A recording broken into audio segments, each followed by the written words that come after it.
అందరికీ నమస్కారం. కార్తీక మాసం సందర్భంగా భక్తులందరికీ అదేవిధంగా పర్యాటకులందరికీ చిన్న విన్నపము. భైరవకోన సిఎస్పురం మండలంలో ఉన్న భైరవకోన శైవక్షేత్రాన్ని సందర్శించడానికి వచ్చే భక్తులందరూ కొన్ని జాగ్రత్తలు పాటించాలి. ఈ మధ్యకాలంలో కురుస్తున్న వర్షాల వలన భైరవకోన జలపాతము ఉధృతంగా వస్తుంది. అదేవిధంగా భైరవకోన వెళ్ళేటప్పుడు మార్గ మధ్యంలో ఈ వాగు ఒకటి ప్రవహిస్తుంది. సో దీని సందర్భంగా ముందస్తు సమాచారం లేకుండా దయచేసి భక్తులు రావద్దు.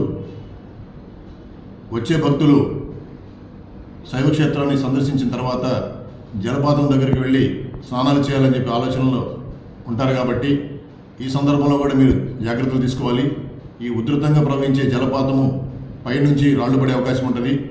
అదేవిధంగా అక్కడ ఎక్కువ నీళ్లు ఉండి లోతు ఎక్కువ ఉండటం వల్ల ప్రమాదాలు జరిగే అవకాశం ఉంటుంది. కాబట్టి ప్రతి ఒక్క భక్తుడు అదేవిధంగా పర్యాటకులు ఇక్కడికి వచ్చేవాళ్ళు ఇవన్నీ గమనించి తగు ముందస్తు సమాచారము అదేవిధంగా వచ్చిన తర్వాత తగు జాగ్రత్తలతో శైవక్షేత్రాన్ని సందర్శించి అదేవిధంగా జలపాతాన్ని సందర్శించి వెళ్ళవలసిందిగా పామూరు సర్కిల్ తరఫున మీ అందరికీ విజ్ఞప్తి చేయడం జరుగుతుంది.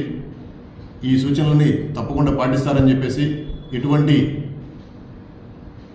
ప్రమాదాలు జరగకుండా మీ అందరూ సహకరిస్తారని చెప్పేసి, పోలీసు వారికి సహకరిస్తారని చెప్పేసి కోరుకుంటూ, ఇవన్నీ కూడా ప్రతి వాళ్ళు గమనించి ఈ సూచనలన్నీ పాటించాలని చెప్పేసి విజ్ఞప్తి చేస్తున్నాం.